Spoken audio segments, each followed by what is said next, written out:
Ceremony will be held here, and she will also give a short speech at the ceremony. And this small ceremony will be attended by more than 100 people, and most of them are from Huawei. They are Huawei staff, and also the officials from Guangdong Province, Shenzhen Municipality, and also from Foreign Ministry will attend the ceremony. And especially her husband will come here as well. But unfortunately, she can't go directly home with her husband because of the pandemic prevention and control concerns, and she will be transported to a quarantine hotel right after this small ceremony. Chouyuan. And Zuri, what are the reactions from the public, especially as you were in Shenzhen, home to Huawei's headquarters?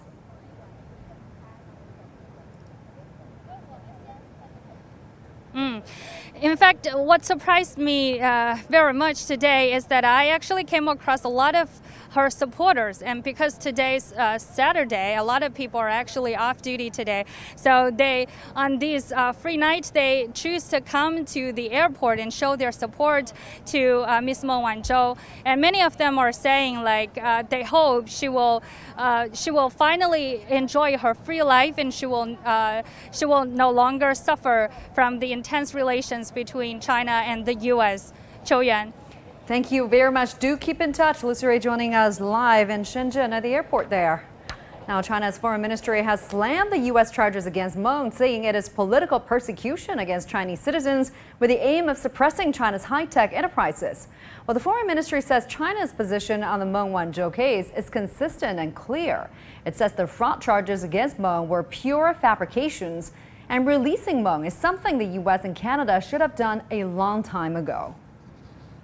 Now, Huawei has released a statement on Meng Wanzhou's release. The company says it looks forward to seeing Meng return home and reuniting with her family. Huawei also says it will continue to defend itself against the allegations in the U.S. court. Now, let's now have a quick look at the timeline of Meng's case. Now, she was arrested by Canadian authorities on December 1st, 2018 at Vancouver International Airport as she was getting a connection flight to Mexico for business meetings. The arrest came after an extradition request from the U.S., which claims she misled American banks in a bid to get around U.S. sanctions on Iran. Now, Beijing said the charges were politically motivated and demanded her immediate release. On December 11th, Meng was released on a $10 million bail. Under the bail conditions, Meng was given an electric tag but was allowed to travel around much of Vancouver. At the end of January 2019, the U.S. Department of Justice formally leveled criminal charges against Meng. And in March, it gave the formal go-ahead for the extradition case to proceed. A number of hearings followed, and on Friday, Meng pleaded not guilty in court after reaching an agreement with the American government over a deferred prosecution. The U.S. extradition request was dropped, as were Meng's bail conditions, allowing her to leave Canada. And earlier, we spoke to Andy Mock, a senior research fellow at the Center for China and Globalization. He shares his thoughts on Meng's return to China. So this is indeed, I think, a great day for Meng Wanzhou, for her family, and for Huawei. And if we do look back at how this all started, it's sad to say that it is a brazen and mafia-like attempt by the U.S. to coerce a private company, Huawei, as well as for international advantage. And this really goes against all modern norms of civilized state-to-state relationships. So I think that it is certainly a victory, and it's good to see that that justice was served in this instance. But I think it's also important to point out, too, that this is not the first time this has happened in the modern era. And had it not been for China being strong and unwavering in not bending to this, that there could have been a different outcome. So I think that this is a good day, again, as I said, but it's unfortunate what initiated this, and hopefully these kinds of incidents will not happen again in the future. Well, China's tech giant Huawei says it will work to improve its business strategy and industry know-how to address critical challenges. The company is now hosting its annual flagship event, Huawei Connect 2021, with the theme of Dive into Digital. Xu Huan reports. Digital is more real and urgent than ever. Huawei's rotating chairman Eric Xu says going digital is a global consensus, as more than 170 countries have released a national digital strategy. 面对日趋复杂的全球营商环境， The increasingly complex global environment has caused companies to place greater strategic priority on business resilience and digital technology as a key part of it. Economic recovery from the pandemic and low carbon development are both pushing organizations worldwide to speed up their digital transformation. Globally, there are already 176 5G commercial networks and more than 10,000 projects exploring how 5G can drive industrial digitalization. And on the consumer end, there are more than 490 million 5G users worldwide. Huawei has been working to make progress in cloud, AI, and network technologies, and also support low-carbon development. Xu says Huawei's mission and vision is to bring digital to every person, home, and organization for a fully connected and intelligent world. But the company has been facing challenges since it was put on the U.S. export blacklist in 2019 and cut off from key technologies needed for its smartphones. The revenue from Huawei's consumer division plunged 47% year-on-year in the first half of 2021. But Xu says Huawei smartphone will return to the market. 我们手机由于这个美国的制裁， Due to U.S. sanctions, we have been facing huge challenges in providing chips for our smartphones. There is barely any Huawei smartphone on sale right now. But as we have said time and again, Huawei will never give up the smartphone business, nor will we sell it. We will keep working to get it back to the right track when the time is right. Huawei's top management says despite U.S. sanctions, the company hopes to speed up digital transformation so that consumers around the world could buy Huawei smartphone in the near future. Xu Hua, CGTN, Beijing.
that this was political persecution against a Chinese citizen, and its aim was to suppress Chinese high-tech companies.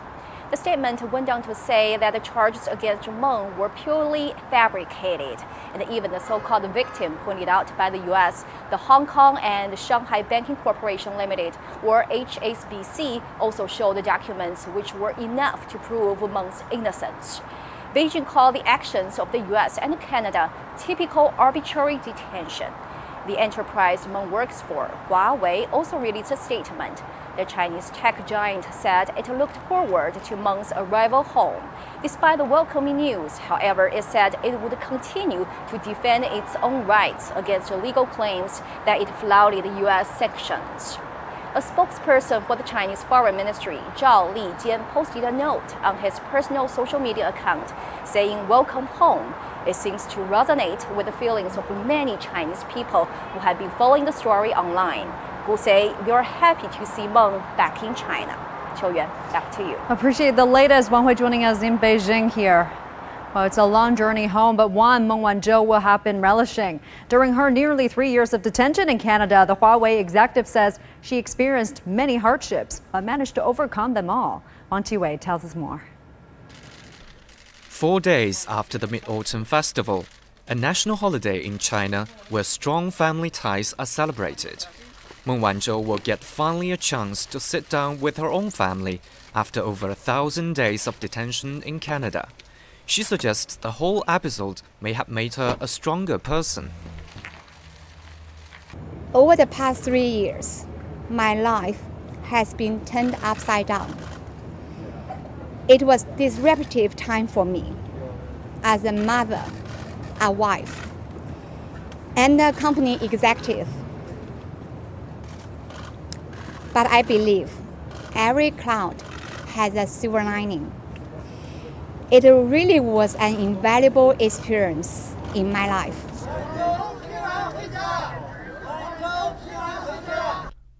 Meng was arrested in late 2018 at Vancouver International Airport by Canadian police at the request of the US. Washington claimed she misled HSBC about Huawei's business in Iran. Meng and Huawei denied the accusation. Meng was eventually released on bail to house arrest in Vancouver, with an electronic ankle bracelet that monitored her movement. Legal proceedings and disputes continued for nearly 3 years until a major development this week. William Taylor III, one of Meng's lawyers, said the Huawei executive and the U.S. Department of Justice had reached a deferred prosecution agreement, or a DPA. He said under the agreement, Meng would not be prosecuted further in the U.S., and the extradition proceedings in Canada would be terminated. Taylor stressed that Meng had not pleaded guilty to any charges. After nearly 3 years of house arrest, she was free to go. She took the bracelet off, leaving an obvious bruise on her ankle. China's foreign ministry described the case as political persecution against Chinese citizens, with the aim of suppressing Chinese high-tech enterprises. It added that releasing Meng was something the US and Canada should have done a long time ago. Huawei said it's looking forward to Meng's safe return and will continue to defend itself against legal claims that it flouted US sanctions. On a Chinese government charter flight over the Arctic, Meng shared her feelings over the case and her return to China. Meng wrote that her motherland is the shining light that has lit up the darkest moments of her life and led her on the long journey home. Despite the many twists and turns, Meng says, this return journey is the sweetest journey home. Wang Qiwei, CGTN. Now, Meng Wanzhou was arrested by Canadian authorities on December 1st, 2018 at Vancouver International Airport as she was getting a connection flight to Mexico for business meetings. And that arrest came after an extradition request from the United States, which claims she misled American banks in a bid to get around U.S. sanctions on Iran. Now, Beijing said the charges were politically motivated and demanded her immediate release. And then, on December 11th, Meng was released on a $7.9 million bail. Under that bail conditions, Meng was given an electric tag but was allowed to travel around much of Vancouver. And in January 2019, the U.S. Department of Justice formally leveled criminal charges against Ms. Meng. And in March, it gave the formal go-ahead for the extradition case to proceed. A number of hearings then followed. And then on Friday, Meng pleaded not guilty in court after reaching an agreement with the American government over a deferred prosecution. The U.S. extradition request was then dropped, as were Meng's bail conditions, allowing her to leave Canada. And now for more, we are joined via Skype by Mr. Einar Tangen, a current affairs commentator, and Mr. Victor Gao, chair professor at Soochow University. Great to see you both. Let me start with Einar first. Now, Meng's detention has become such a diplomatic flashpoint as well. Former U.S. President Donald Trump explicitly said he would drop the charges against Meng if China conceded on trade issues. So the case is seen not only as a legal dispute, but also a geopolitical battle. How will the resolution of this case affect China-U.S. relations, though? Well, unfortunately, it will help reduce tensions, but it's not going to solve the problem. The issue is China's success. Over 40 years, China has done well with a very different system. And that has been seen in Washington by those who advocate American exceptionalism, that there's only one way to govern a society politically and economically, as a threat. And until they get this idea out of their head and start looking at their assumptions, reflect a little bit, and realize that there are many paths to prosperity, especially when they involve different cultures. So at this point, Ms. Meng is free, but the U.S. and China are still at loggerheads over these bigger issues. The U.S. Does not want to give up its hegemony and sees somehow that China is trying to take it, despite the fact that China is not out there pushing any kind of ideology. And Meng also said this, Einar, in her statement that, quote, "Without a strong motherland, I won't have my freedom today." What do you think she meant by that?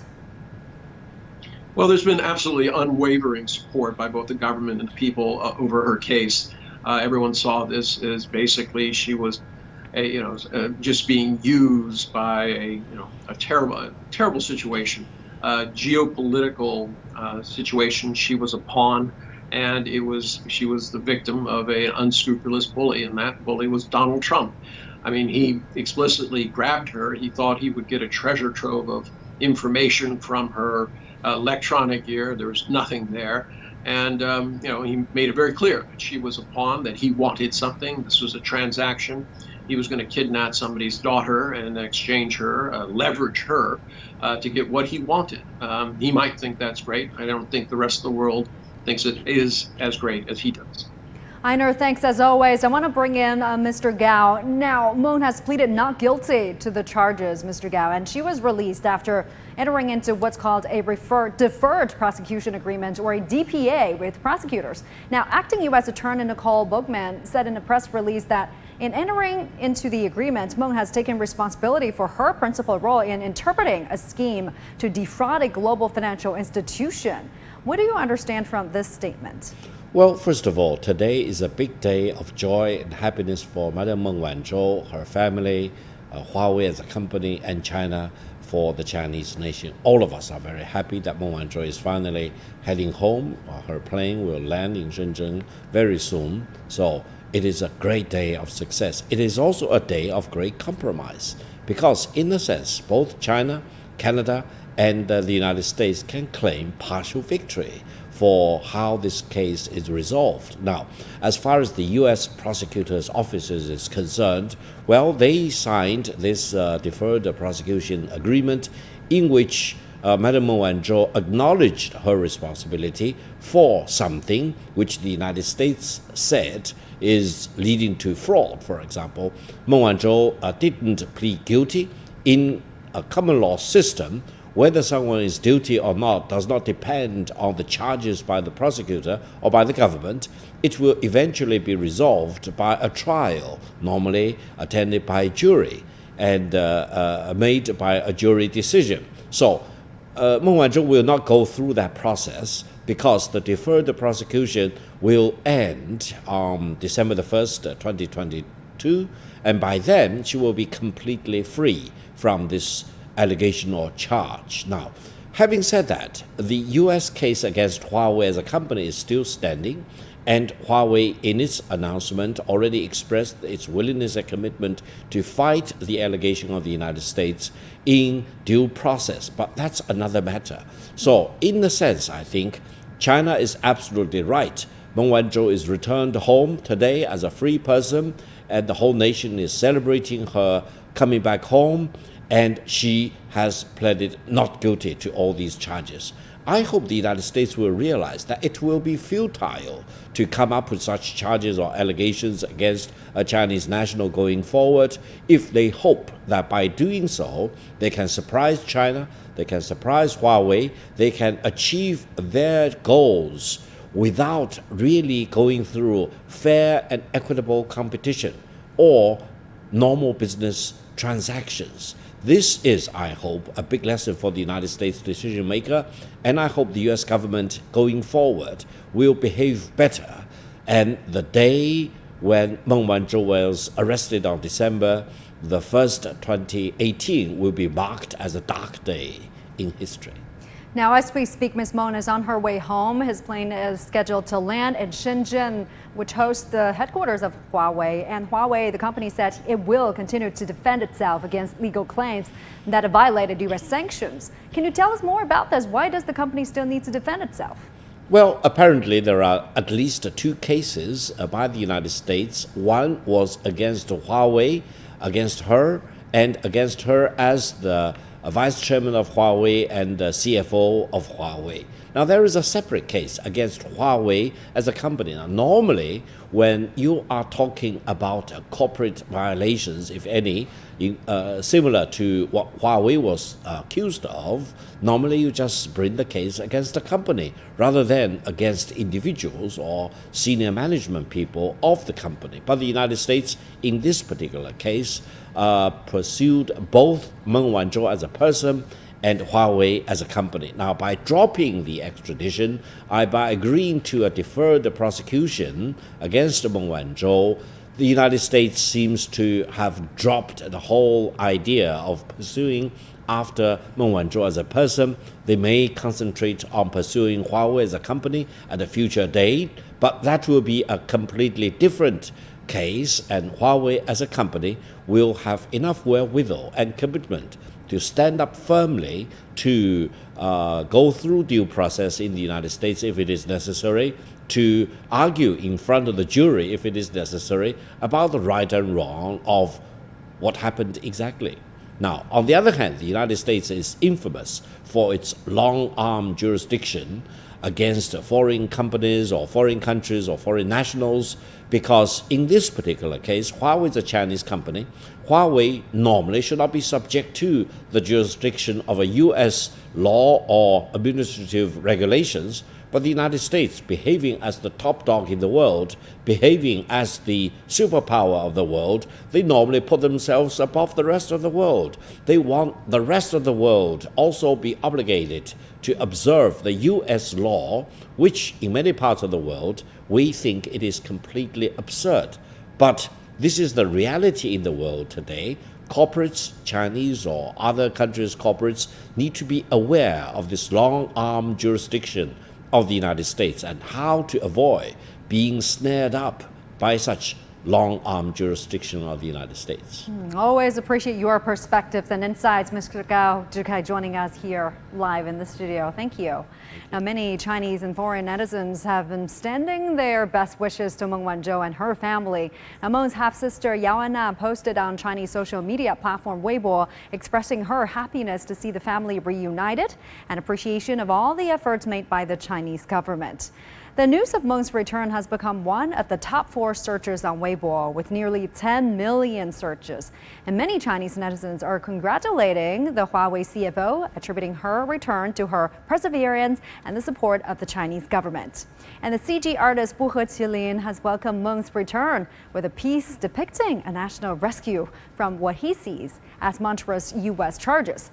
Now, the news about Meng has also gained popularity on Twitter, with many foreign netizens sending best wishes for her safe return home and some criticizing Canada for detaining Meng. You're now watching China 24. Coming up next on the program.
各位央视新闻的网友，欢迎收看央视新闻正在进行的独家直播。这里是中央广播电视总台记者带来的独家报道。此刻呢，我所在的位置是深圳宝安国际机场的停机坪。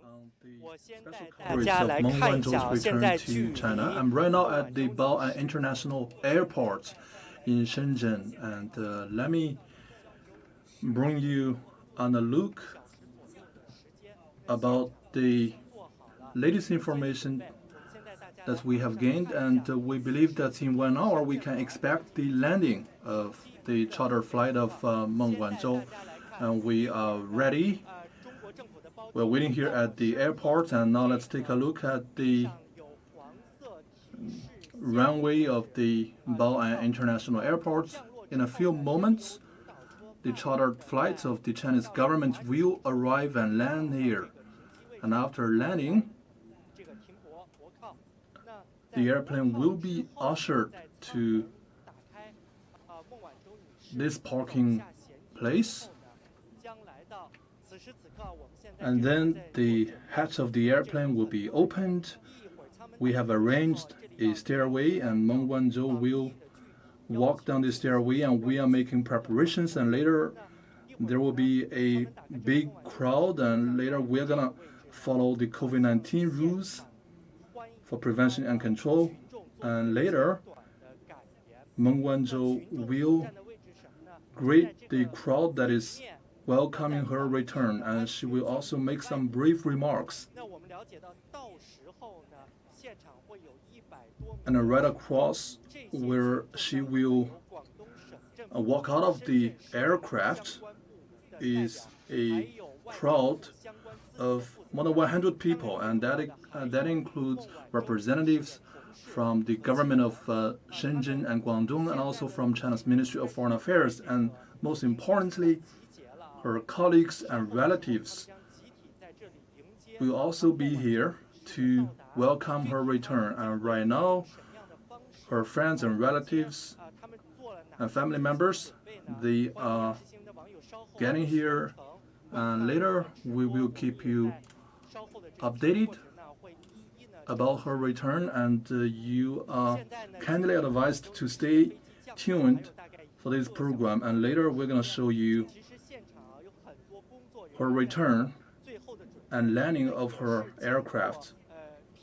We can expect the landing of the aircraft in 1 hour, and we are making some final preparations.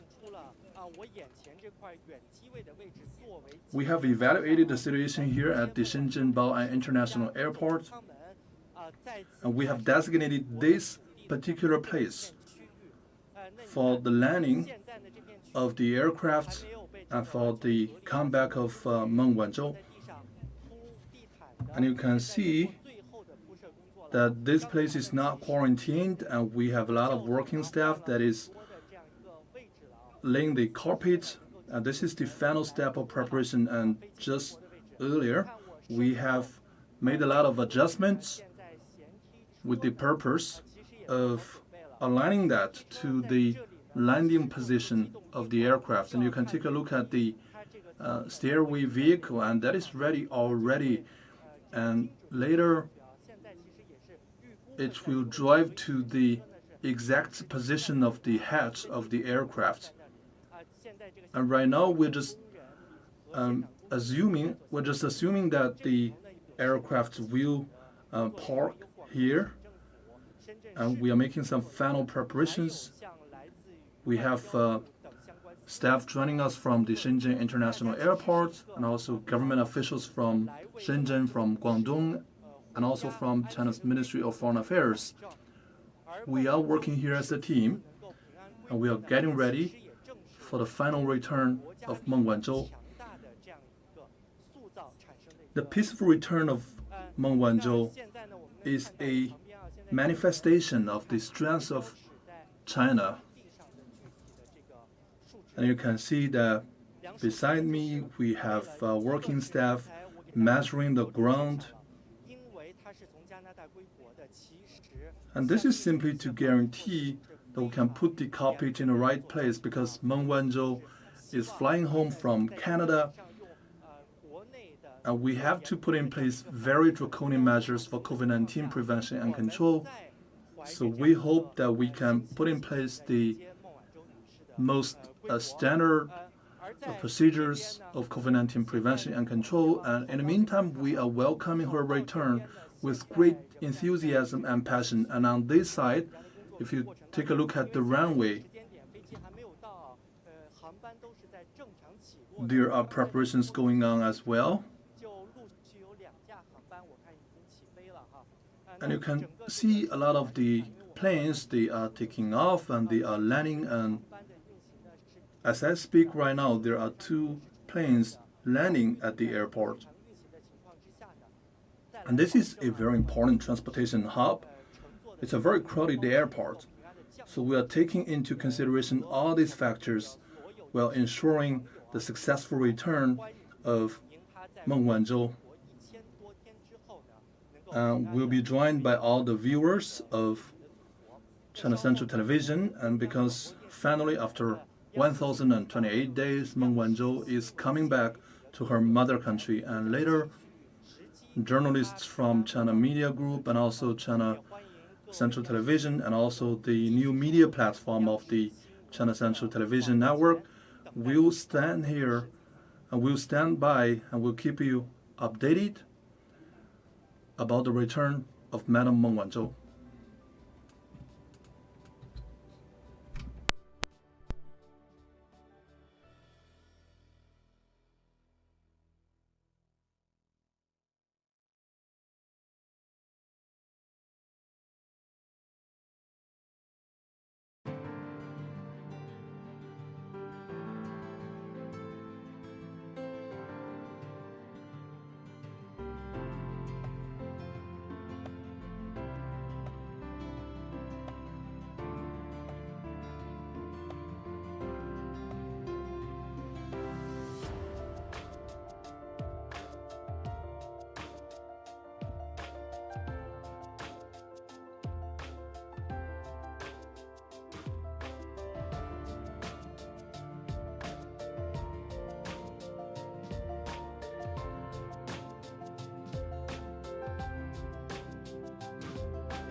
Organized by the Chinese government.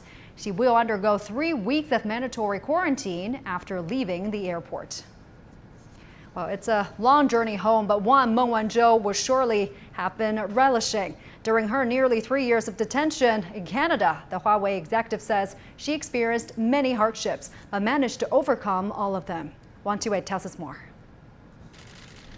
4 days after the Mid-Autumn Festival, a national holiday in China where strong family ties are celebrated, Meng Wanzhou will get finally a chance to sit down with her own family after over 1,000 days of detention in Canada. She suggests the whole episode may have made her a stronger person. Over the past 3 years, my life has been turned upside down. It was a disruptive time for me as a mother, a wife, and a company executive. But I believe every cloud has a silver lining. It really was an invaluable experience in my life.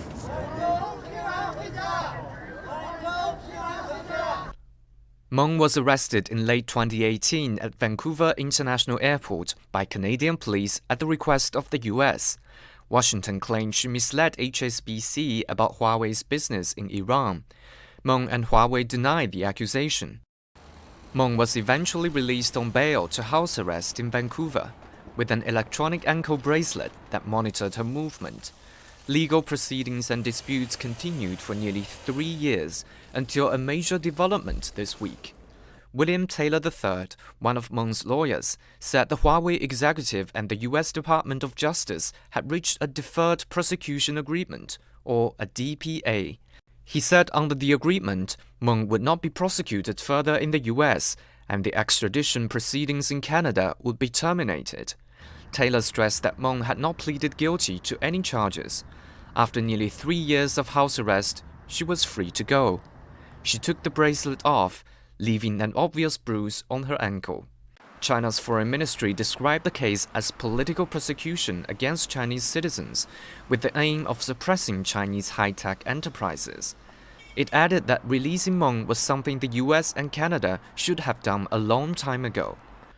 Huawei said it's looking forward to Meng's safe return and will continue to defend itself against legal claims that it flouted US sanctions. On a Chinese government charter flight over the Arctic, Meng shared her feelings over the case and her return to China. Meng wrote that her motherland is the shining light that has lit up the darkest moments of her life and led her on the long journey home. Despite the many twists and turns, Meng says, this return journey is the sweetest journey home. Wang Qiwei, CGTN. For the very latest, let's now go live to our reporter Lucy Ray at the Shenzhen Bao'an International Airport. Great to have you with us, Ray, this hour. Tell us what's the mood there as we get close to Ms. Meng's arrival.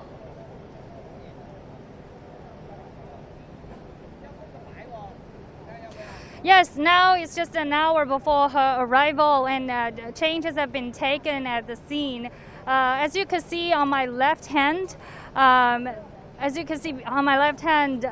the red carpet is laid out. It's not fully laid out, it's folded. And also you can see, I don't know if you can see the crowds in white shirts and black pants. And with the flags in their hands are actually the staff from Huawei. And they are gathered here an hour earlier to wait for the return of home of Ms. Meng Wanzhou. And also I see my colleague also is doing a live over there. And also, if you see a little bit further from the red carpet, you will see a red elevator. That's where Ms. Meng Wanzhou will walk down. And also at the scene, there are many other important people will attend the small ceremony that is going to held here. There are the officials from Guangdong Province, Shenzhen Municipality, and also the officials from Foreign Ministry. And her husband will also attend at this small ceremony. But unfortunately, she cannot go home directly with her husband because she has to do some, because of the pandemic prevention and control measures. And now at the scene, the media people are still adjusting the cameras. And then the security workers are also getting ready for Ms. Meng Wanzhou's arrival. We can see a mini welcoming ceremony is taking shape there. People are gathering at the airport, waiting for Ms. Meng's arrival. But talk to us more about the reactions from the public, right? Especially you're in the city of Shenzhen. This is the home to Huawei's headquarters. What are people been saying about this?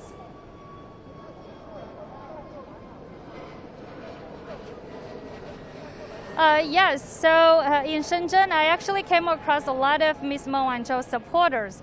I talked to them. They are actually from all walks of life, and they would like to spend their weekend at the airport to show their support to Ms. Meng Wanzhou. And what surprises me the most is that they actually feel what Ms. Meng Wanzhou has felt in the past 3 years. They said that they see the return of Ms. Meng Wanzhou as the return of justice, because in the past 3 years they have been suffering a lot. They see Ms. Meng Wanzhou as being scapegoated by the intense relations between China and the U.S. And they also say they wish she will have a free life after her return of home. Qiu Yuan. And Ziray, talk to us more about what can we expect, right? Can we expect a statement from Ms. Meng? And also, you earlier mentioned there will be officials from the provincial government, the foreign ministry there. Will the officials be giving any statements? Will her husband be giving any statements?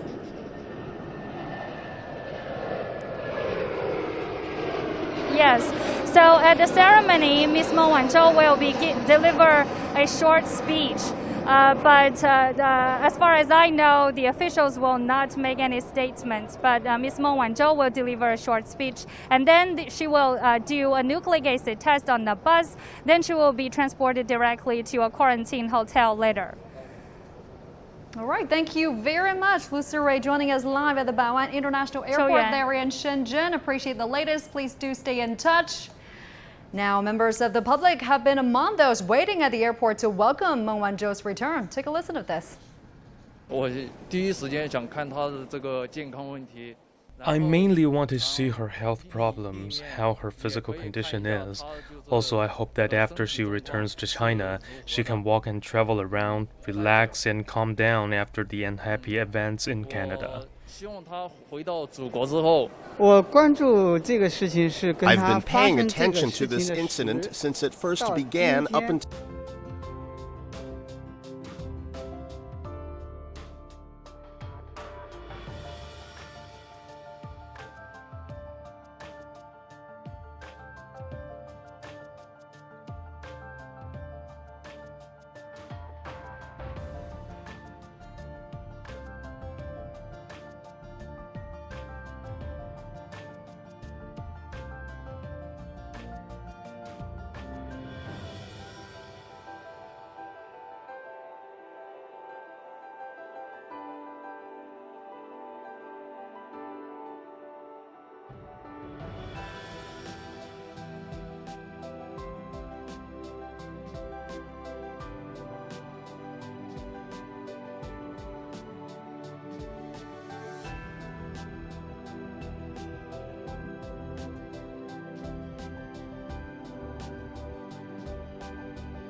today than we were in the past.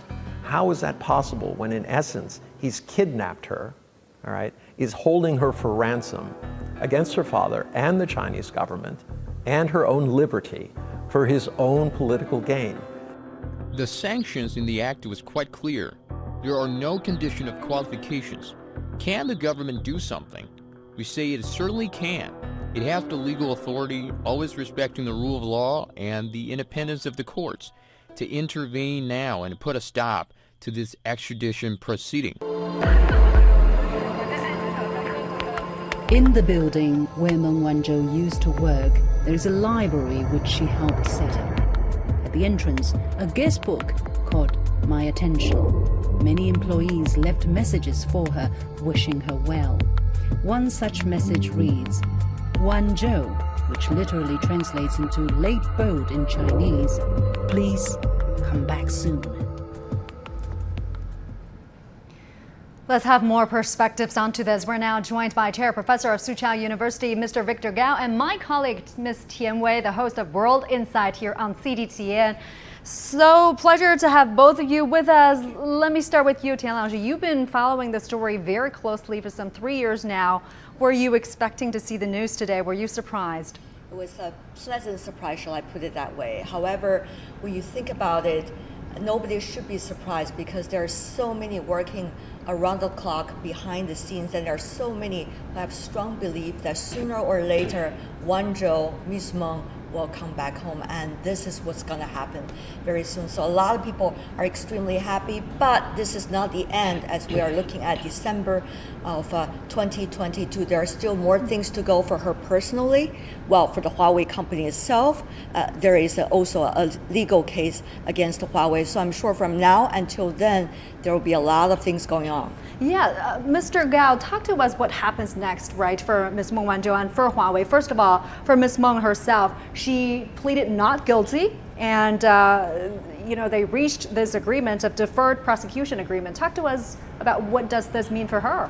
Well, first of all, today is a big day of celebration and joy for Madam Meng Wanzhou, for her family, for Huawei as a company, and for the Chinese nation as a whole. All of us are very, very happy. We are very overjoyed by seeing Meng Wanzhou coming back home.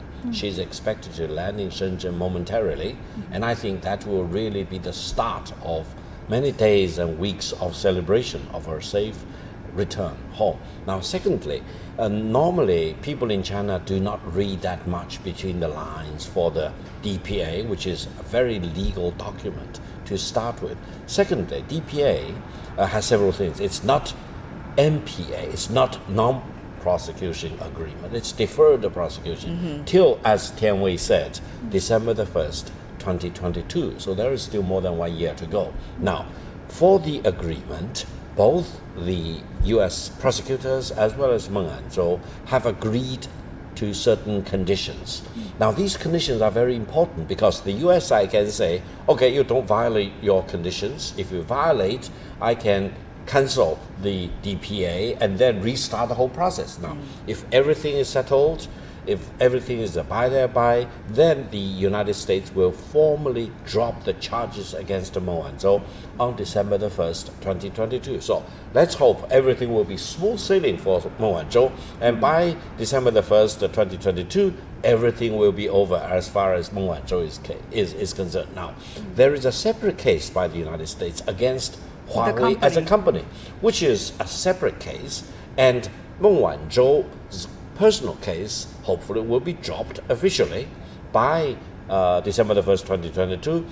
Her extradition case has already been dropped. Right. That's why she left Canada, coming back as a free person right now. Now, for the corporate case, that's very, very different, because normally for a corporate violation like this, if there is a case, the government or the prosecutors normally go after the corporate rather than the individuals. By going after Meng Wanzhou as a person, the United States kind of malplayed the whole situation to start with. That's why the Chinese government vehemently accused the United States of manhandling Meng Wanzhou to start with. And the Chinese nation are very much behind the Chinese government in demanding the safe return of Meng Wanzhou, which we are going to see. She's already above in the air on Chinese airspace, for example. So going forward, there will still be continued struggle between Huawei as a company versus the U.S. government prosecutors. And I wish Huawei company all the good successes in their legal proceedings involving the U.S. accusation. And that's why you also see the statement coming out of Huawei Technologies already talking about they are going to guard their own legal rights. That's exactly what we're talking about here. But even for Ms. Meng, after 3 years of being away from the family, you earlier also read some of the tweets written by her family. Very sweet, isn't it? I mean, this is a very strong woman, and she has a very strong family, and there are many around this country and beyond that have been wishing her well.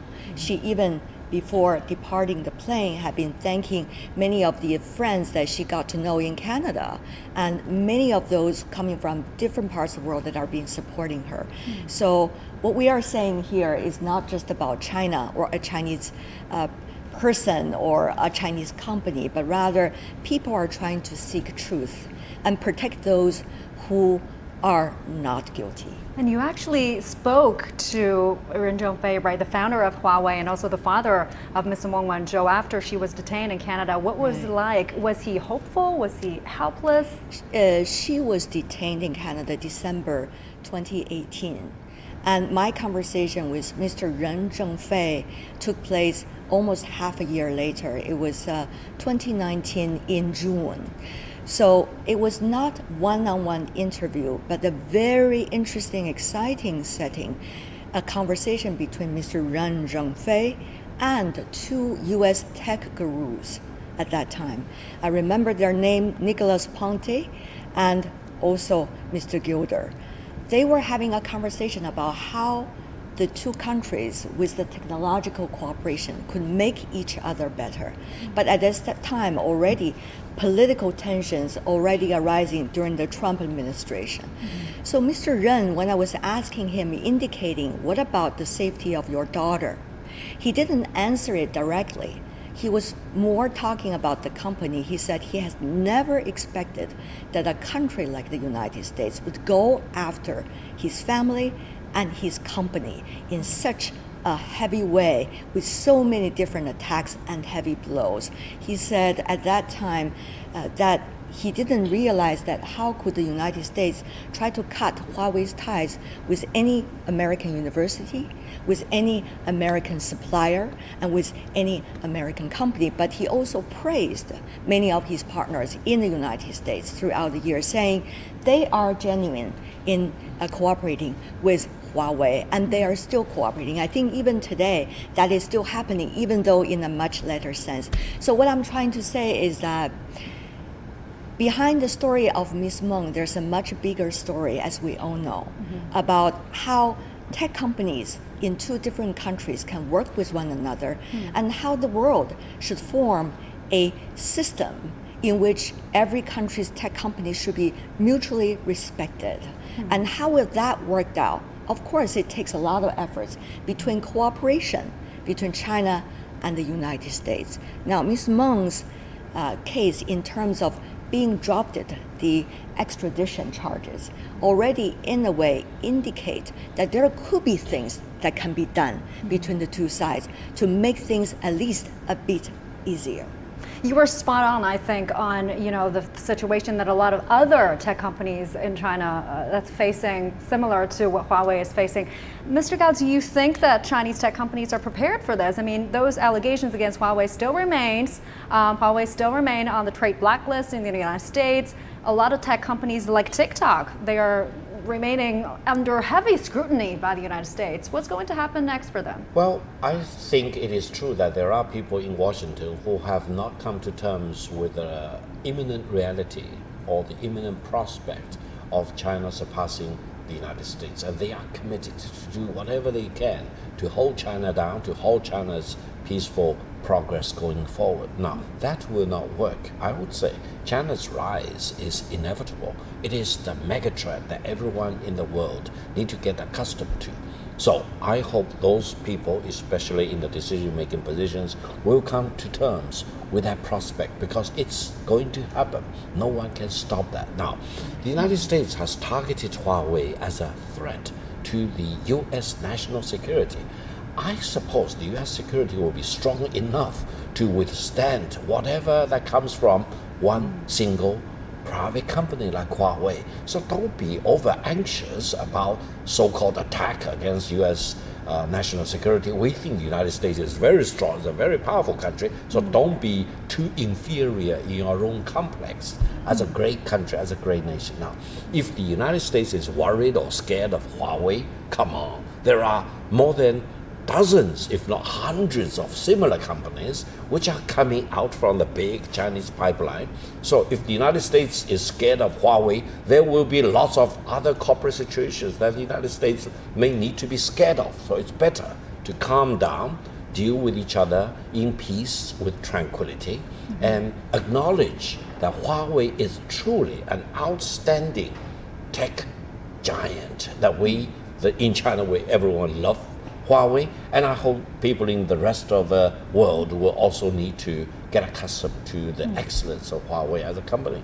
Stay with me. I'm hearing where's our current affair commentator Einar Tangen is also joining us via Skype. And as we were speaking there, we were showing our viewers the live pictures of the Bao'an International Airport in Shenzhen. We're expecting Ms. Meng Wanzhou's arrival in about half hour's time. And Einar, great to see you there. You know, the United States reached what's been called a deferred prosecution agreement, or a DPA meeting with Meng Wanzhou. We've been talking about this, but I would like to hear your perspective as well. How are you looking at this? How it will be applied to the case? And I understand you come from a legal background there in the United States. Bring us your expertise here.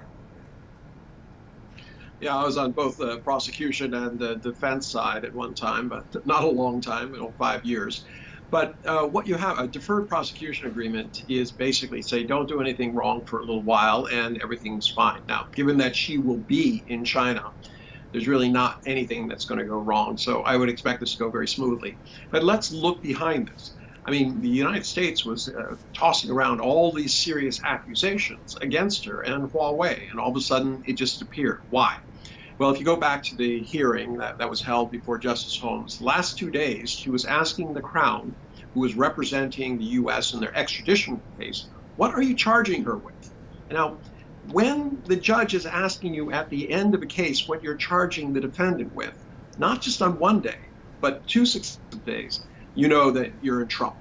So clearly, the judge reserved judgment. She was going to get it later in October, and the U.S. knew that they were looking at a potentially really embarrassing defeat, where they would literally be ruled against, the extradition case dismissed, and Ms. Meng would be free to go. So although this, I would have preferred if it happened that way, I can understand why, given the kind of Kafka-esque nature of her detention, she took the sure thing and just walked out. She did not plead guilty to anything. There is an addendum A where they lay out some meetings and things like that. But since she didn't plead guilty, it would be a question of intent under the law. That's very important in the criminal law. You have to prove intent. And that's something that they can argue about, and they will as they go forward with Huawei's case. And are you positive that her charges would be formally dropped by the end of 2022? Yes, well, it's academic. She's going to be in China. There will be no way to mount any kind of extradition in China itself. If they try to intercept her again, I doubt that's going to happen. I think she'll be very, very careful. But yes, the U.S. is not interested in going after her. Remember, this is something Donald Trump thought of on his own. He wanted to get her because he thought he'd get a treasure trove of information from her electronic gear. Obviously, that was not the case. Now, you have to realize that in building up to this, she was seized in December. On October 1st, the Canadian government threw in the towel. They had been saying that they were going to resist all of Trump's bombastic, threats against them unless they signed the deal he wanted. This was the replace the TPP, which he said he didn't want. He was knuckling both his neighbors, Canada and also Mexico into a deal that he wanted. He'd been threatening to put big tariffs on wood pulp and timber, which is a very important export for Canada. And then 2 months later, all of a sudden, the Canadians are the ones who step forward and are willing to seize Miss Meng. No other country was willing to do it. And you can understand why. So it was a very costly move. I don't know, I wasn't at the conversation, but there seems to be a nexus between that resolution in October 1st and her seizing in December 1st, because there's no reason for Canada to kind of want that kind of heat from one of its big trading partners, China. It is a costly move and has so much wider geopolitical implications as well. I mean, Huawei has been at the center of a U.S.-China tech dispute, and Washington claims Huawei is too close to the Chinese government or even China's regular armed forces, the PLA. So, Einar, Beijing denies these allegations and said Meng's detention was politically motivated. But will this resolution have any bearing on China-U.S. relations, which many believe are at their lowest point in decades? I don't think so. I mean, it certainly will relieve tension for a while, but the underlying problem is really, it has to do with the U.S. belief that its system is right and that China's system is wrong. In essence, many in the U.S., the China hawks believe in regime change, that they don't believe that a communist government should be in charge of anything, let alone China, a country that for 40 years has been successful and now represents an alternative in the minds of the United States of a government model. Never mind the fact that China doesn't push its government model and say, learn whatever you want from us, but you can't replicate what we've done in China because they're different conditions. And this is really the crux of it. China says, look, we need to be free to pursue our own path, to take care of the prosperity of our people, to get rid of extreme poverty, to take care of the internal problems, to plan our own future. And the U.S. says, no, you shouldn't do that. You should follow our dictates. Now, it hasn't worked in Afghanistan. It hasn't worked anywhere that the U.S. has used bombs and bullets to enforce it. But despite saying that this is over, that the U.S. is not interested in imposing its system on anybody else, it sure doesn't look that way from the last couple of meetings of the Quad and UK, Australian, U.S. cabal against China. It seems very much in play that the U.S. believes that China has to change, and that's not going to happen. And after Meng Wanzhou's release, Einar, how do you see the future for Chinese tech companies in the West, especially in the United States? Not particularly good. I mean, you already have a number of pieces of legislation moving through Congress where they're trying to ban more companies. There's still a tremendous amount of animus towards any Chinese student or professor who is in the STEM areas. They're being routinely denied visas. They're viewed with suspicion, despite the fact that the Justice Department has had a large number of colossal failures in their ability to prosecute people. People they said, oh, we have the evidence, we got you. Juries are saying, no, you don't. And the judges are agreeing with them. They don't. This is pure political witch hunt prosecution, trying to create smoke where there is no fire. So at this juncture, with technology companies, it's not looking good. There's talk about, the other Chinese companies out there. Remember, 12, out of the top 10, there's 7 of them are Chinese companies. And they're all being scrutinized, Xiaomi, etc., as to whether or not they're, quote, too close to the Chinese government. Now, when the U.S. says that, they never offer any proof. The assumption is that you're guilty till proven innocent. So in this particular case, the U.S. says, unless you can prove that you don't get support from the Chinese government. Well, I don't know. What if I asked you, somebody just says, can you prove that you don't kill people? I mean, I'm the one who has to produce the body, not tell you that you have to produce. And, the fact that you know every instance of where you were at any particular time and that you couldn't possibly have killed anybody. It's ridiculous. It goes against the very standards, legal standards, that have been championed in the West, that you're not guilty and you're innocent until you're proven guilty. That the state whoever is accusing has to come forward with the evidence. All right, I always appreciate your perspectives and insights. Einar, thank you for joining us. Einar Tangen there joining us via Skype. If you're just joining us, you're now watching our special coverage of Ms. Meng Wanzhou's return home from Canada after almost 3 years of detention. Of course, she is the Huawei CFO, and Huawei, the company, says it will work to improve its business strategy and industry know-how to address critical challenges. The company is hosting its annual flagship event, Huawei Connect 2021, with the theme of Dive into Digital. Xu Hua reports. Digital is more real and urgent than ever. Huawei's rotating chairman Eric Xu says going digital is a global consensus, as more than 170 countries have released a national digital strategy. 面对日趋复杂的全球营商环境， The increasingly complex global environment has caused companies to place greater strategic priority on business resilience and digital technology as a key part of it.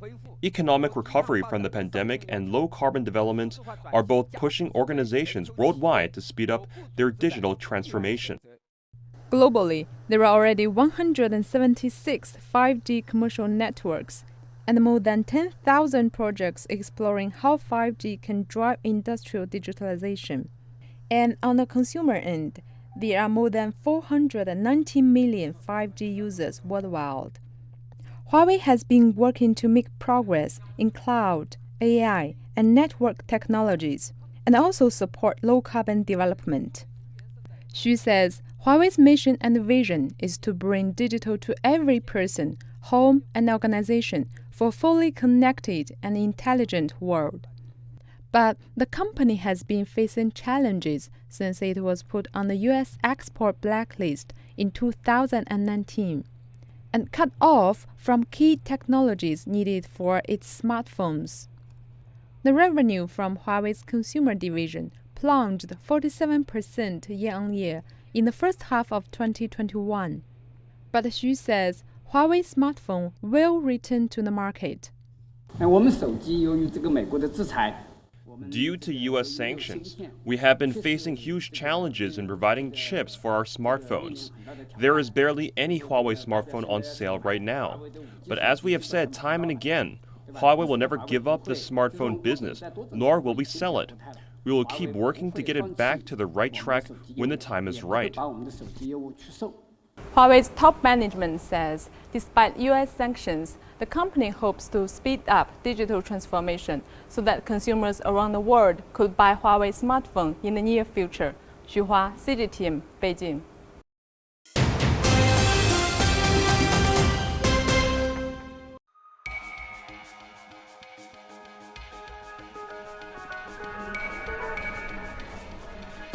You're watching breaking news on CGTN.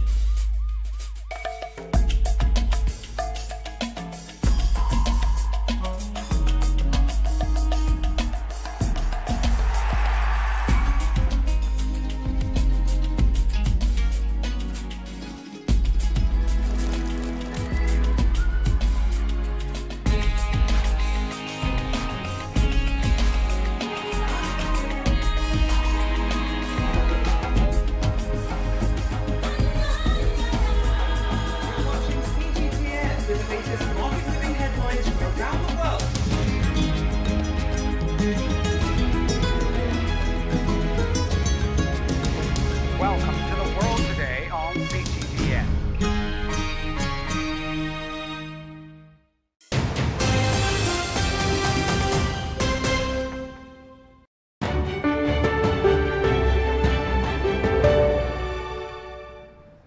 Welcome back. The plane carrying Meng Wanzhou is due to land very soon. Let's go live again to our correspondent on the ground, Lu Siray, joining us there.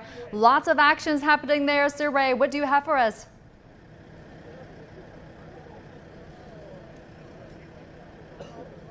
Yes, so I'm still here at the parking apron and of the Shenzhen Bao'an International Airport.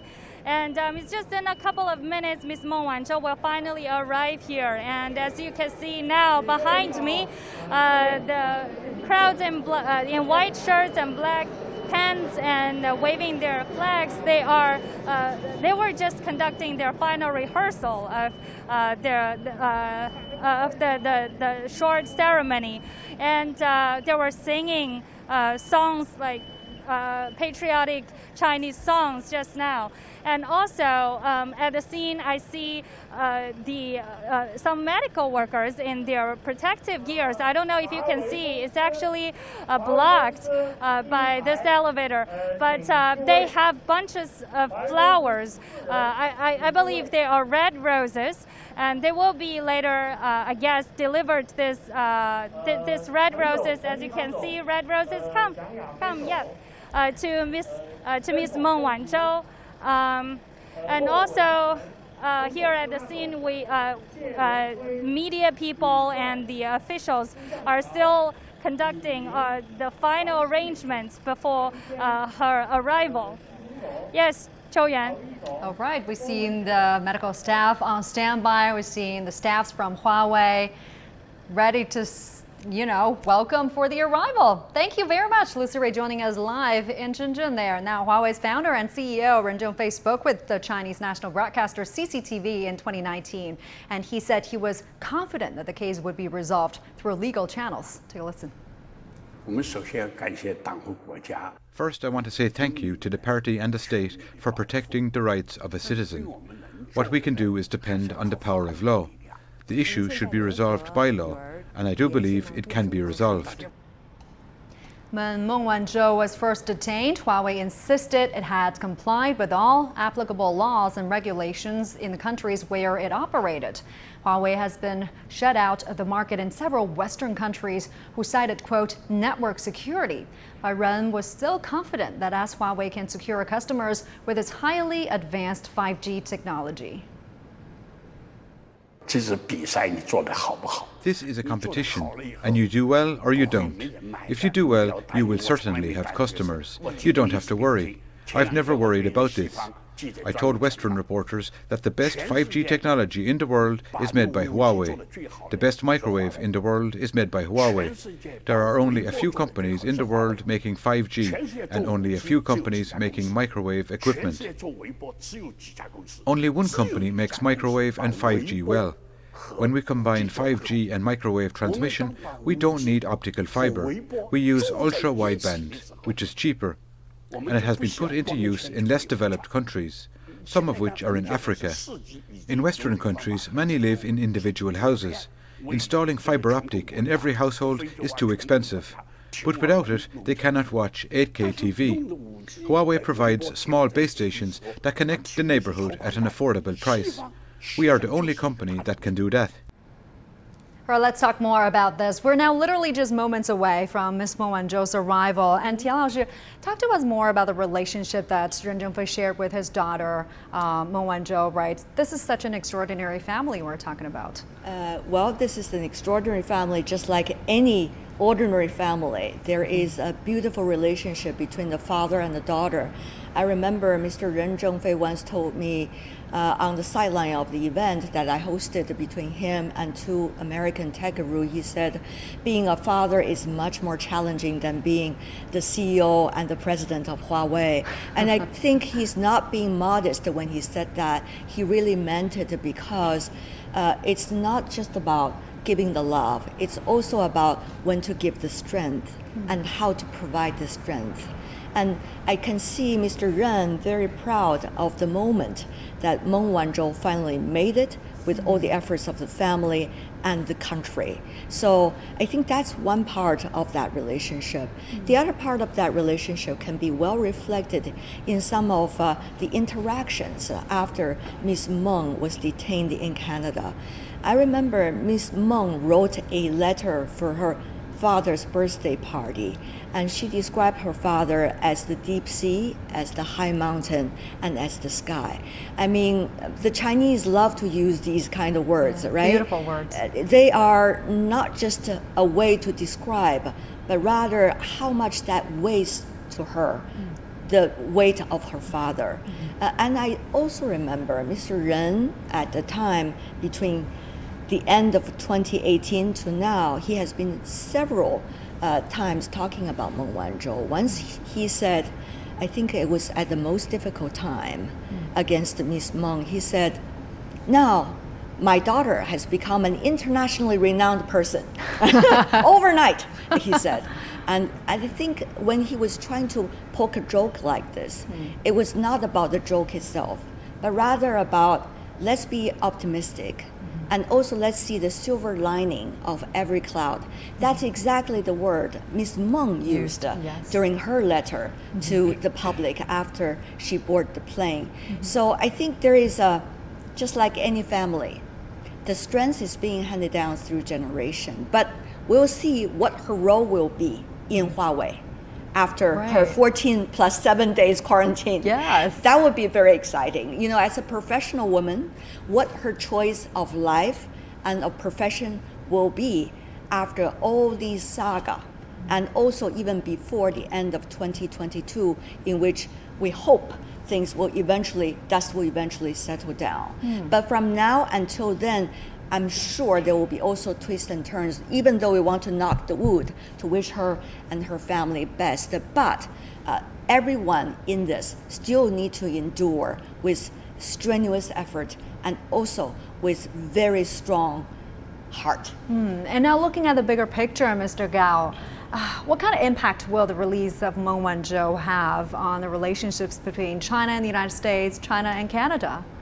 Well, first of all, sorry to interrupt. I'm hearing words from my producer that we are hearing words that the plane carrying Meng Wanzhou has arrived at the Bao'an International Airport in the city of Shenzhen, which hosts the headquarters of Huawei. We are expecting to have the live pictures of the arrival of plane momentarily, but also talk to us, Mr. Gao, about the wider geopolitical implications, right? Will the tension in the relationship dissipate anytime soon with the release of Meng Wanzhou, or not so much? Well, first of all, China-US relations is in as deep freeze as you can imagine, and there is no sign it will get better anytime soon. Now, with Meng Wanzhou coming back safely, with the extradition case being dropped by the US prosecutors, this helps. But how much it will help, it depends on which perspective you take. I think we need to be optimistic, but not too optimistic. I think the prospect of continued deterioration in China-US relations probably should be taken for granted. We need great wisdom, courage, vision, and resources to deal with the United States. We cannot succumb to any pressure from Washington. We need to stand firm on principle, but we also need to be very smart, because we just do not want to be manhandled by the United States, but we also do not want to create any impression that China wants to take over the leading position that the United States now is playing. I call the United States the top dog of the world, but I'm sure China has no desire to replace the United States as the top dog of the world. So China and the United States will be able to figure out a way to get along, but it may take quite a few years before Washington will mature, will mellow down, and will need to accept the reality that China is a bigger economy and the United States need to deal with China as a bigger economy. They have never done that before for more than 100 years. So they need to learn this lesson. This is not just about a strength, a tackling of strength, but also of wisdom. Right. And at the same time, the degrees of flexibility. And the thing that we are talking about today, which Sorry is... to jump in, we're looking at the live picture there of her plane. Yes, we are literally just watching coming in for a landing. That's the charter flight organized by the Chinese government carrying Ms. Meng Wanzhou and other working member teams arriving in Shenzhen there. And continue, Right. I mean, at that time we were talking about her case, but her case in a way indicates, and with this semi-settlement, it seems, indicate with the exercise of flexibility and sufficient communication, we could at least make something happen. I mean, when you think about all the lawyers that are working on this case and the eventual drop of extradition charges against Ms. Meng, this is already really quite something. But going forward, there will be even more complicated. As we know, China-U.S. relations has been going through, as Mr. Gao just mentioned, a down-spiraling period of time.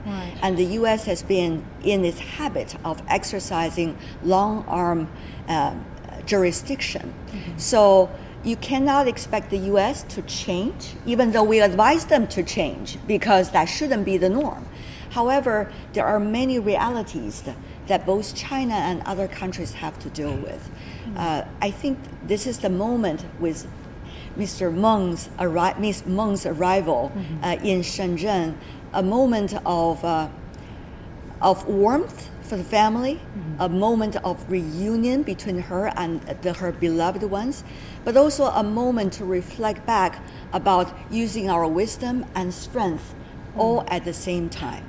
Yes, you can see the plane is still taxiing on the tarmac. This is after being detained for 1,028 days. Ms. Meng finally returns home in the city of Shenzhen, and we're standing by also for a brief statement, a brief press conference after they arrive, and we are expecting Chinese ambassador to Canada, Cong Peiwu, also on board with that plane, and also Chinese working groups, as well as Ms. Meng's own team at Huawei.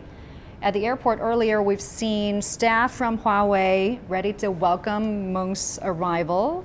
Her husband will be standing there. Also, we're expecting officials from the foreign ministry, the city of Shenzhen, and the province of Guangdong be there. And when that happens, we're going to bring it to you live as well. Mr. Gao, how do you think the efforts of Chinese government played a role here? How much effort is there? Well, first of all, this is a moment of great happiness and joy.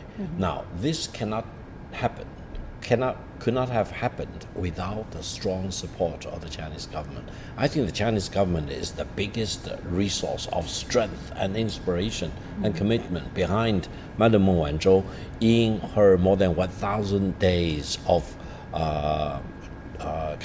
travail in Vancouver. And I think the Chinese government has the wholehearted support of all the Chinese nation, because all of us want to see her coming back home safe. All of us want to see the United States drop the so-called extradition case, and now she has accomplished all this against all odds. And this will be a turning point, I hope, in China-U.S. relations, and this will demonstrate to the United States decision makers that China is not a country that you can push to the wall without suffering consequences, and China will be very firm, standing on matters of principle and defend these fundamental interests. And people like Meng Wanzhou, such excellent lady, very successful professional, will need to continue to do their wonderful job going forward. I hope she will continue to serve Huawei in the coming years, and then she will be an example, an inspiration for the Chinese people, and possibly for people in many other countries in the world. She is truly a celebrity right now. What about the relationship between China and Canada? I mean, because of this case, that relationship has literally plunged to a historic low. Well, I suppose Canada was pushed under the bus by the United States when they accepted this request for extradition. They did not anticipate the consequences. And while the Chinese government has insisted that the cases of the two Michaels had nothing to do with Meng Wanzhou's case in Canada, it is surprising and it is very comical in the sense that while Meng Wanzhou was boarding the plane in Vancouver, the two Michaels were boarding the plane in Beijing, bound for Canada. Right. So, in a sense, let's be happy for Meng Wanzhou, but hopefully the Canadians can also be happy to see the two Michaels going back to Canada. And, you know, the United States accused Meng of bank and wire fraud, allegedly misleading American banks to get around U.S. sanctions on Iran. How do you assess those charges? Well, first of all, I think such accusations were groundless. I support the Chinese government's characterization that the whole case against Meng Wanzhou is political persecution to start with, and China has insisted that the United States need to drop the case from the very, very beginning. It's very happy that the United States did drop the case, but I will characterize today as a great day of compromise, because everyone compromised a little bit. Meng Wanzhou compromised, Canada compromised, and the US prosecutors compromised. No one has complete victory on his or her side. Everyone can claim to be victory, but it's kind of partial victory to start with. But the end result pleases everyone. The Chinese are happy, the Canadians are happy, and I hope the Americans are happy and they realize the futility of trying to push China to the wall. We're getting a close-up look of the plane with Meng Wanzhou on board. Has already landed in the city of Shenzhen. You're now looking at the live pictures from the Bao'an International Airport there, the southern Chinese city, of course, also where Huawei's headquarters are located. Ms. Meng Wanzhou departed from Vancouver Friday night aboard a charter flight organized by the Chinese government. She is also expected to deliver a speech after getting off the plane in Shenzhen. We are standing by for that.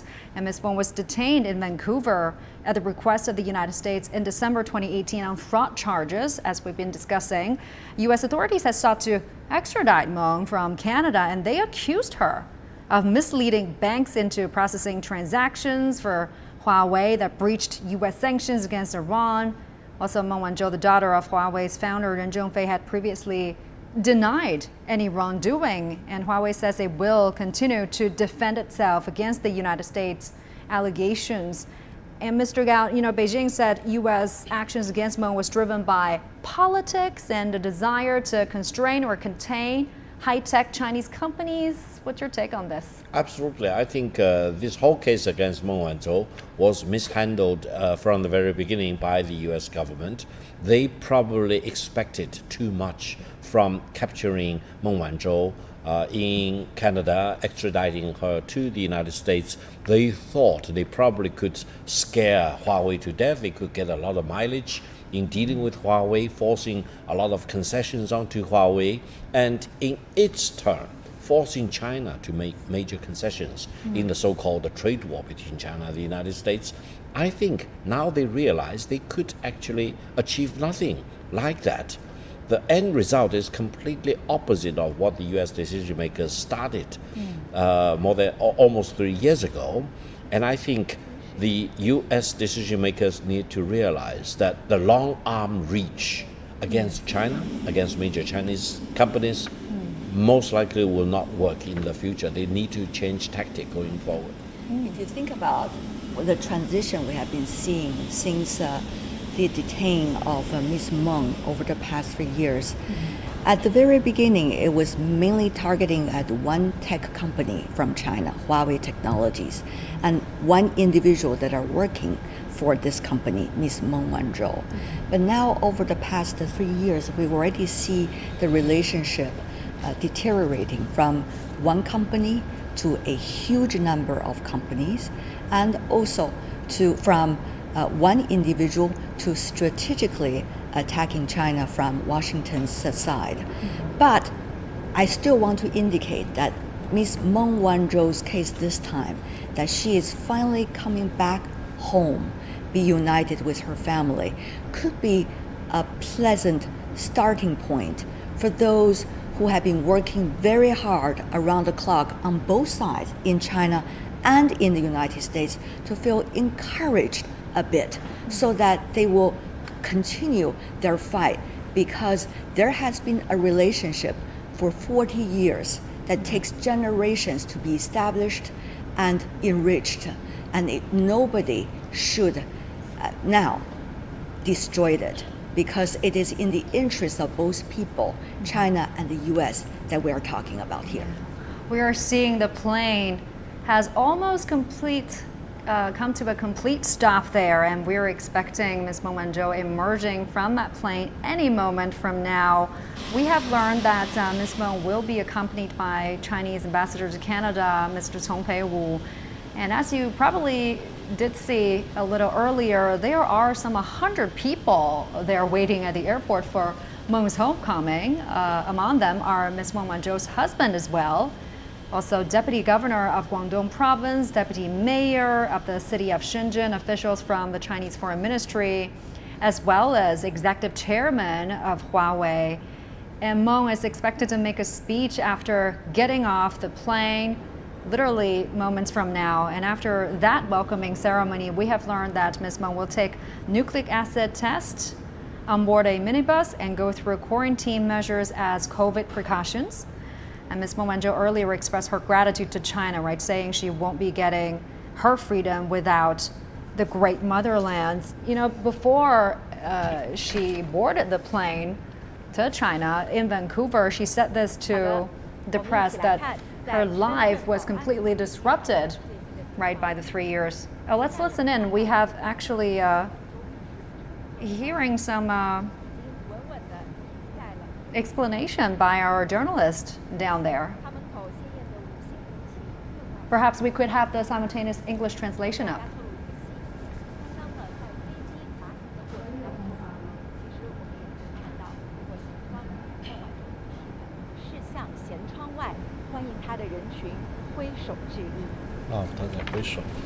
We saw people waving the right flag to welcome Ms. Meng coming back home, and we see dozens of people waiting here to welcome her.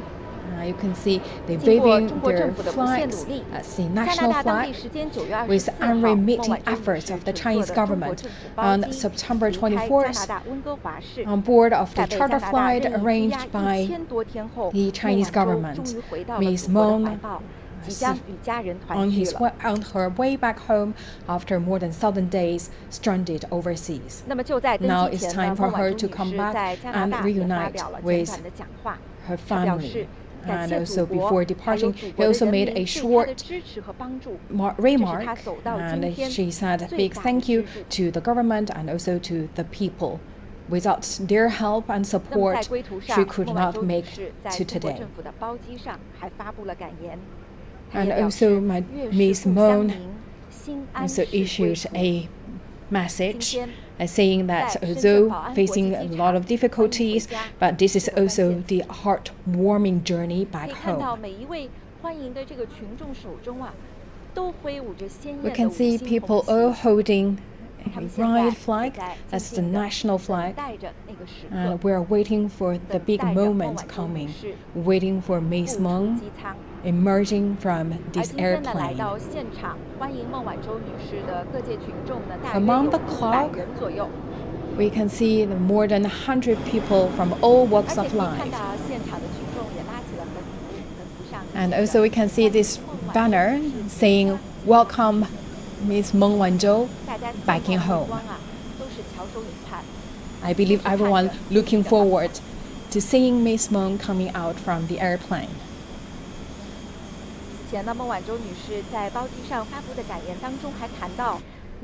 And also the message she released on the airplane, and she said that thank you the country and the people, and also because of the help that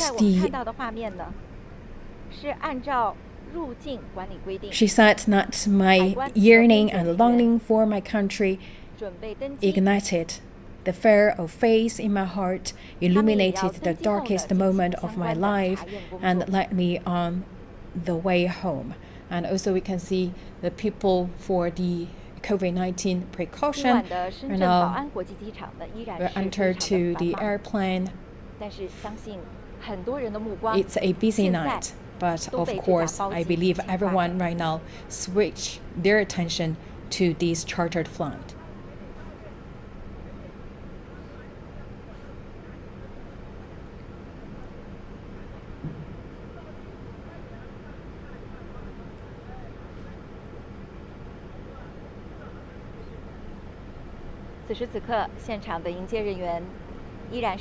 We can see this is the crowd, the supporters for Ms. Meng, and welcome her back home. The temperature today in Shenzhen is quite warm, but we still can see the blazing here. It's a very cool night.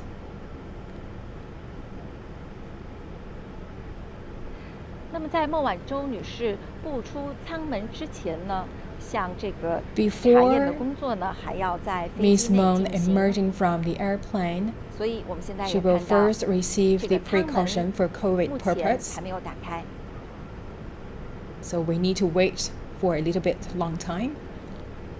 刚刚啊，也正是透过这几扇的舷窗，我们看到孟晚舟女士呢是透过舷窗向舷窗外的迎接的群众挥手致意。 Ms. Meng waved her hand to the crowd.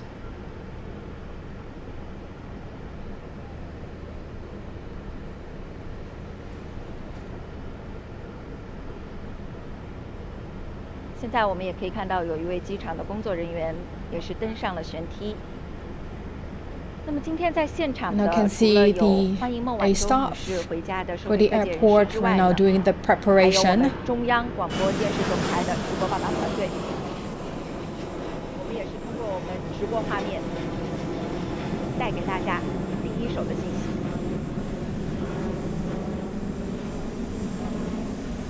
可以看到现场的这个迎接的群众，他们也是严格的执行防疫的。 And also we can see everyone here also strictly follow the COVID-19 precaution, wearing N95 masks.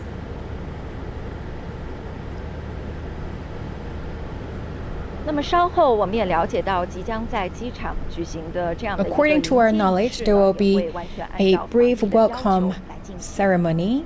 And of course, everything will strictly follow the COVID-19 measurements. 群众已经发出了欢呼声，因为他们看到舱门已经打开了。这是海关和边检人员。 And right now we can see the cabin door 他们 open. 已经来到了舱门口。 And we can see the staff right now 即将进 entering 入舱内 to the cabin. 进行相关的查验工作。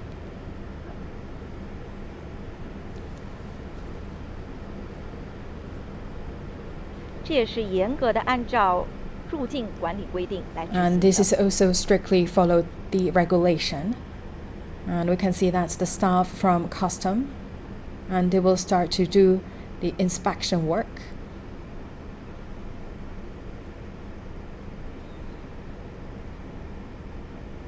我们中央广播电视总台也在多个频道以及央视新闻新媒体为大家带来今晚 And CGTN and also CMG will put a close eye and bring you the latest progress about Ms. Meng's homecoming.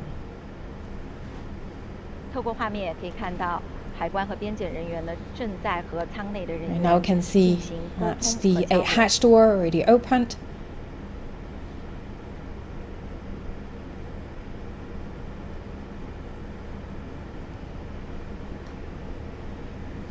这架国航的飞机是中国政府的包机。 And this is a charter flight arranged by the Chinese government. 是在加拿大当地时间9月24号呢 It took off 离开加拿大温哥华 on 市的 September 24th, local time 终于 from Canada. 回到了祖国。 Right now, it's arrived in China.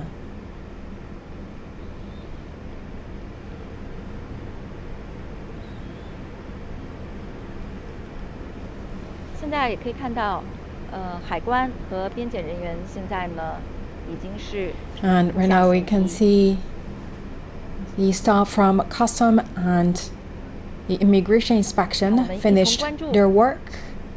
机舱门口的画面。 Now let's wait for the big moment.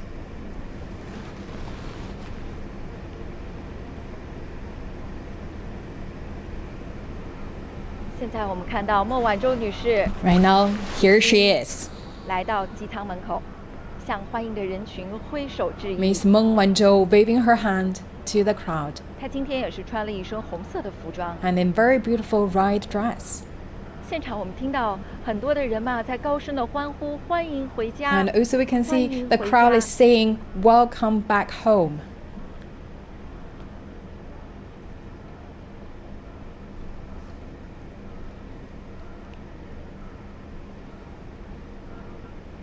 孟晚舟女士正步下舷梯， And also the Chinese ambassador to Canada also accompanied her back home. And we can see red flowers also delivered to her. Red roses. And that's actually the flowers from her husband.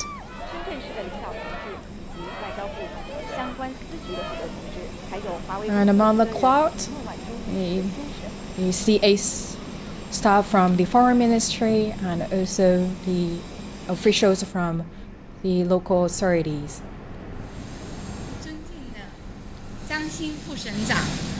Vice Mayor Zhang Xin, Ambassador Tong Hui-wu, all the officials, friends, good evening.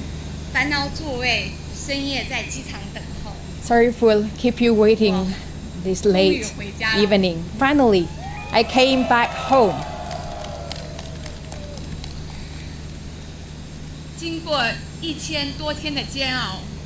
After the torturous more than 1,000 days waiting, I finally came back to the embrace of my motherland. It's a really big struggle for me. But when I came down and sight food on Chinese soil, I feel the warmth and I'm so thrilled.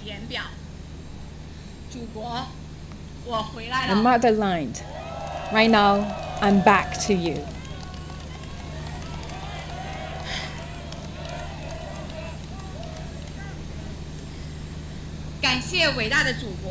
Thank you, my great mother. Thank you, government. Thank you, people. And thank you, everyone who cares me and helps me. As an ordinary Chinese citizen, I've suffered for 3 years overseas. Every moment of my stranded overseas, I always can feel the strength and warmth given by my people and the government. General Secretary Xi is concerned about the safety of every Chinese citizen. He has also cared about me, which has moved me deeply. I also appreciate relevant departments for giving full assistance to me. They firmly safeguard the legitimate rights and interests of the Chinese companies and the Chinese citizens. Looking back the previous 3 years, I'm fully aware that the face of each individual, the company, and the country are tightly together. And the motherland is our strongest backing. With a stable country, it provides solid foundation for the further growth and development of the country and happiness of the people. And I always be proud of being a Chinese and proud of Huawei. Through this hardship, it make me strong. All the difficulties, twists and turns, and also the perseverance and hard work will be translated to the power for us moving forward. We firmly support CPC Central Committee with Comrade Xi as core, always loyal to the country and love our career. And we will also work hard to deliver a good result to our company and pay back to the society. National Day is around the corner. Wish our motherland happy birthday.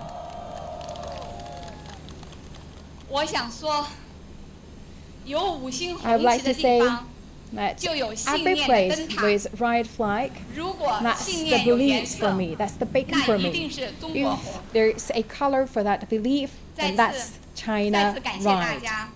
Thank you again for everyone.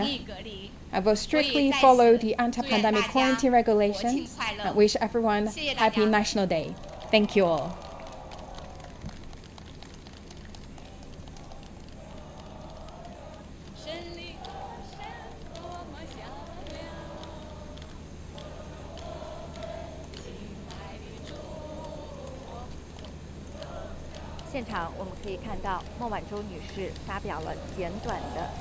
Just now, a short remark delivered by Madame Meng. And also, she also sang the Ode to the Motherland. Let's sing together with the crowd. And she's waving her hand. According to her knowledge, she will receive the COVID-19 testing and then will go to the quarantine place for COVID precaution measures.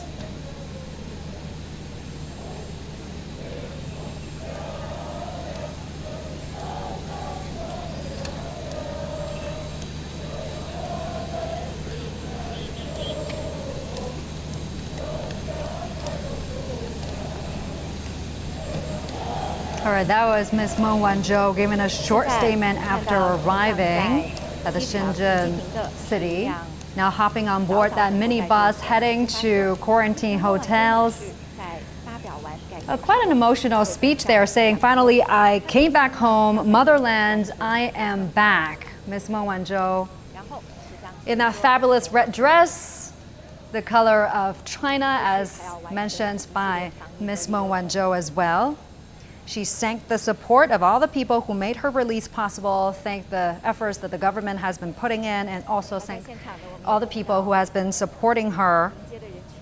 We've got our correspondent Lu Siray live at the airport with us. Siray, if you can hear me, how do you feel about the mood there? We've been hearing cheerings and people singing. Talk to us more about what are you seeing?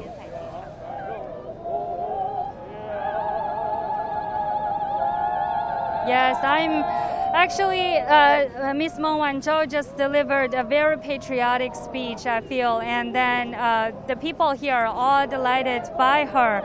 I think she actually highlighted the bond between her and her country, and I believe in the past 3 years she has gone through a lot, and then if it's not because of her supporters and also her country, probably she cannot carry on that much. But now her supporters and her country behind her has become the cornerstone of her life, confined in Vancouver. And also, I feel that she also feels the same as her reporters, that her return to home is also a return of justice to Chinese people.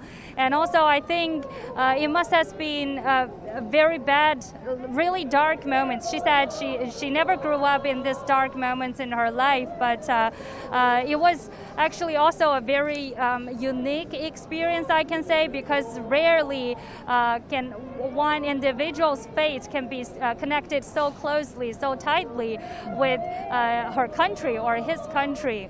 And so I think after this issue, this whole event of accusation against Ms. Meng Wanzhou and the fact that she has not pleaded guilty, Ms. Meng Wanzhou and her supporters and the country will become more united more than ever. Qiu Yuan.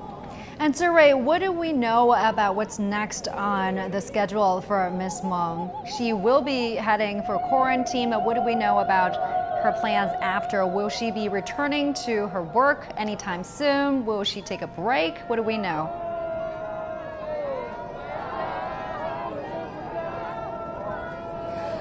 In fact, we don't know much about that part of the plan because right now people's focus still on the preventive and control measures against the pandemic.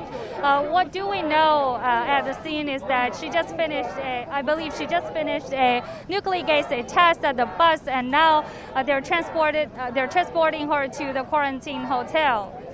Ms. Qiu Yuan.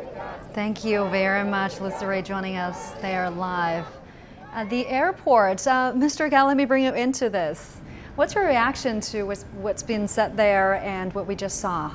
Well, when she emerged from the plane dressed in shining red, I think everyone was so excited to see her when she descended from the plane to the tarmac, and when she made that eloquent and moving speech.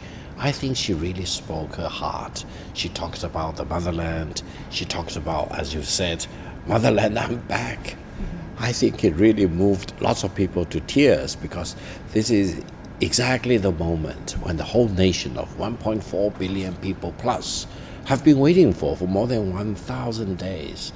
And I think she vindicated herself, she vindicated Huawei's case, and she was so forward-looking, and she was so shining, even though it's almost midnight right now in Shenzhen, and she was so inspiring, I think. She will be a model for lots of people in China going forward, especially for the younger generation, and lots of people will look up to her. You asked, about her quarantine. I think China is very strict. China treated everyone, including Meng Wanzhou, equally. So she will be subject to 21-day quarantine, including 14 days mandatory and another 7 days voluntary. And after that, according to my count, about October the 16th, she'll be free to work on her own or to move around, for example, without any more restrictions as far as the quarantine control is concerned. I suppose she will resume work. She probably has been waiting for this moment to start work again with Huawei for all these 1,000 days plus. And that will be another day of great joy for the staff and the management officers of Huawei. They have been waiting for her to come back all these days, yes. Yeah, quite an impressive speech there. I find her always being composed in front of camera, but this time was a little bit different. She got a bit emotional for a brief time period. And that to me says a lot about her experience. She said, the past 3 years was quite disruptive to her as a mother, as a wife, as a company executive. And absolutely. I think she spoke her mind, as I mentioned, and also she must have matured a lot as a person, as a manager, and also as a human being, because she must have gone through so many up and downs, because what caught her in between was not just herself versus the United States or Huawei versus the United States.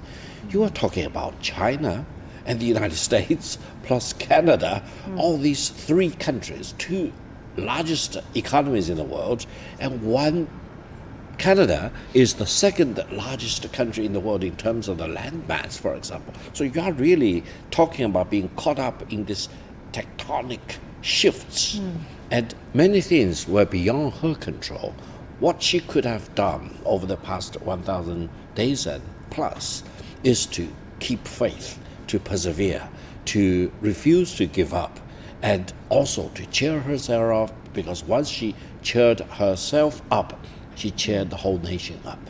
What do you think will be the focus next for her and for the company of Huawei? I believe she will strictly abide by the DPA agreement and all the undertakings she has agreed to, because otherwise something wrong may happen in between now and December the 1st, 2022. I hope nothing wrong will happen. And then she will assist Huawei as a company to defend itself against the U.S. accusations. That's between the corporate versus the U.S. prosecutor's office going forward. And then going back to her family, seeing all the family members, going back to her best friends. She must have plenty, not only in Shenzhen but throughout China, and also to resume her work. She must have thought about this each of the more than 1,000 days in the past. So every day will be a new beginning for her in the coming days, weeks, months, and probably years. And do you think the release will help Huawei's development in its overseas market? I hope so. Why? Because getting Meng Wanzhou freed from Canada without going through, let's say, being extradited to the United States, going through all the trial, which we believe will be politically driven, demonstrated a lot for Meng Wanzhou as a person, and also spoke a lot about Huawei as a company. I think the staff and management people in Huawei will be extra confident right now, because they will be more assured that they have been doing the right thing, they have been abiding by the laws and regulations of each of the countries they operated in, and they will be assured that eventually, despite of all the difficulties and challenges, China and the United States will need to get along, and Huawei, in between China and the United States, will have a positive role to play. Huawei is not a villain. The United States will be absolutely wrong to consider Huawei as a villain, to consider Madam Meng Wanzhou as a villain. She is as much of an angel as you can expect in any human being. And Huawei, I want to tell all my American friends, Huawei is as outstanding a tech company as you can expect anywhere in the world. Treat Huawei as an excellent, outstanding company, and you will benefit from your truthful description and labeling of Huawei. How do you think all of this will be covered by the United States and other Western countries? Well, first of all, I think the United States probably want to take a low profile right now because they have many other headlines that they need to pay attention to. And they probably want to bury this Meng Wanzhou going back home in China, under the weeds without too much mentioning of this case, because it may not reflect well on the United States, in all honesty, because they were forced into a situation that when they need to drop the extradition case. This actually speaks a lot about the wrong and the misguided nature of the extradition case to start with back in 2018. Now, they probably want to talk more with China. They may claim that now Meng Wanzhou is back home, we need to talk about serious business between China and the United States where we can cooperate. Climate change or economic relations. Their Commerce Secretary has been talking about need to send more senior managers to China, corporate-wise, to talk about China-US cooperation. Hopefully that will happen. Hopefully that'll happen. We're going to have to leave it there. We're running out of time. Thank you very much for joining us, Mr. Gao, as always. Thank you. And that's going to do it for our special coverage of Ms. Meng Wanzhou's return to home. Thank you so much for staying with us, and bye for now.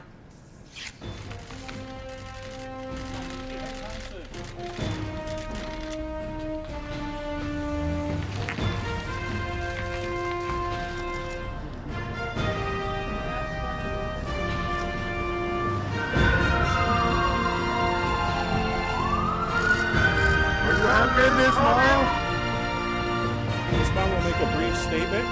There will not be time for questions, unfortunately. Ms. Meng, please. Over the past 3 years, my life has been turned upside down. It was a disruptive time for me as a mother, a wife, and a company executive.